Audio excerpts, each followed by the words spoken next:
show today. I'm joined by Pathikrit Payne. He's a geopolitical analyst. I'm also joined by Manju Seth, former ambassador. Thank you very much to both of you for joining us on Mirror Now. Pathikrit, let me start with you. One of the first things that came to my mind when I saw, news about this attack was ISIS claiming responsibility for this ghastly, dastardly attack, which has claimed several lives, unfortunately. But the question was, why would ISIS attack Russia? Good evening, Shreya, and good evening, Ambassador Seth.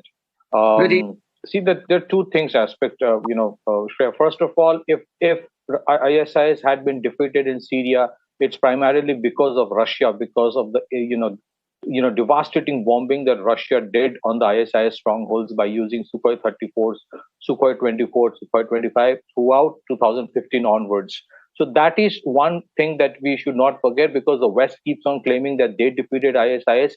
It's primarily the Russians and the Iranians who defeated and brought back the entire domination of Bashar al-Assad in Syria. So from that time onwards, ISIS did have a lot of animosity and disdain for Russia. That's an open. But you're right, it is very surprising that this attack is happening right now, because Russia per se has been very much against what is happening in Gaza and has been voicing concerns for the Palestinians. Russia has been a close ally of Iran. Russia has shown concern about the crisis in Middle East. And I was watching what was happening, those videos that you mentioned and you are showing right now.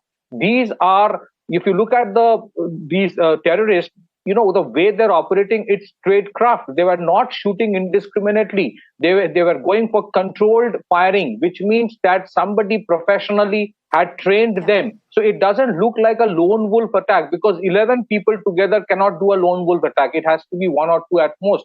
So it would be very surprising when I hear that, suddenly it happened and it had nothing to do with the Ukraine war, or it has nothing to do with Russia's, Putin's huge victory in the election. It is very, very difficult to presume that there is no external linkage to this attack. Yes, it is true, Shreya, that Russia is not new to this kind of attack. We have seen in 2002 that Moscow theater attack happened. We have seen the Beslan, hostage crisis in 2004. But you had major secessionist problem in Muslim majority areas of Chechnya and Dagestan that time. Those issues have been sorted out. It is not to say that radicalization is not happening, but ISI is doing something like this.